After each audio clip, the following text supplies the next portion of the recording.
কি ধরনের পরীক্ষা প্রাথমিক অবস্থায় আপনারা করতে দেন?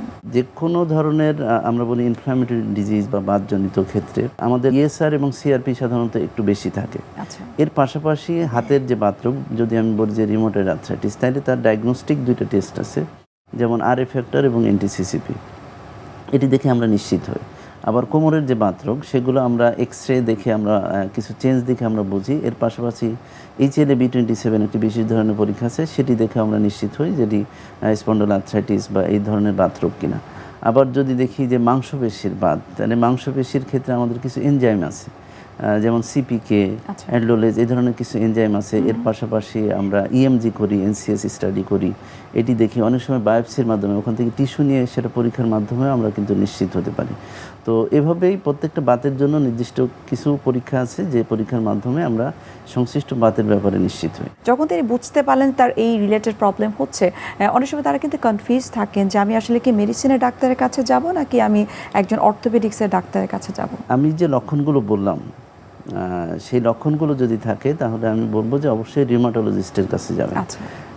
কারণ হচ্ছে বাত রোগের চিকিৎসা, এক্ষেত্রে আমি আপনাকে একটি আমাদের অভিজ্ঞতাটা শেয়ার করতে পারি। সেটি হচ্ছে যে আমাদের কাছে দেখা যায় যে রোগী অনেক পরে আসে। তো এই পরে আসলে যে সমস্যাটা হয়, যেমন গিরা ব্যথাজনিত যে বাত রোগগুলো, আমরা দেখি যে অনেকের হাত এমনভাবে বাঁকা হয়ে গিয়েছে, ডিফর্মিটিটা এমনভাবে হয়ে গিয়েছে যে উনি ইভেন কোনো কাজও করতে পারেন না। আচ্ছা। তো তার মানে হচ্ছে ডিফর্মিটি ডেভেলপ করে এবং পেশেন্টের কোয়ালিটি অফ লাইফকে হ্যাম্পার করে। তো এই জন্য আমরা বলি যে শুরুর দিকেই যদি আমরা পাই তাহলে কিন্তু ওনার এই ডিফর্মিটিটা প্রিভেন্ট করা যায়। উনি স্বাভাবিক কাজকর্মও করতে পারবেন এবং ফুল পেইন ফ্রি হয়ে যেতে পারবেন। তো এই জন্য আমরা বলবো যে অবশ্যই এই লক্ষণগুলো ইম্পর্টেন্ট, কারণ প্রত্যেক গিরা ব্যথা মানেই কিন্তু বাত না, আবার কোমর ব্যথা মানেই কিন্তু বাত না।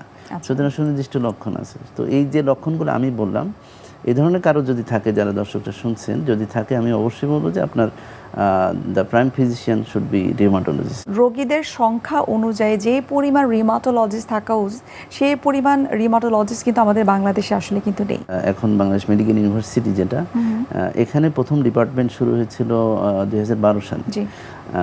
আমাদের রিসেন্টলি 8টি মেডিকেল কলেজে আবার ডিপার্টমেন্টের কাজ শুরু হয়েছে, কিন্তু বাই দিস টাইম এখানে যেহেতু পোস্ট গ্রাজুয়েশন ডিগ্রি আছে বাংলাদেশ মেডিকেল ইউনিভার্সিটিতে, by this time around 100+ rheumatologist কিন্তু অলরেডি পাশ করে গিয়েছে। এবং বাংলাদেশের বিভিন্ন প্রান্তে কিন্তু তাদের পোস্টিং আছে, অনেকে সরকারি, অনেকে বেসরকারি পর্যায়ে আছেন। আমাদের রোগীর সংখ্যা কিন্তু অনেক। বাংলাদেশে আমাদের একটা স্টাডি হয়েছিল 2018 সালে, ন্যাশনাওয়াইড একটা স্টাডি ছিল, সেখানে অ্যারাউন্ড 30% মানুষ জীবনের কোনো না কোনো সময় এই ধরনের কিছু রিমেটিক কন্ডিশনে ভোগেন। তো সুতরাং চাহিদা কিন্তু অনেক রিউমাটোলজিস্টের, সেই অনুযায়ী আমাদের রিউমাটোলজিস্টের সংখ্যা অবশ্যই কম।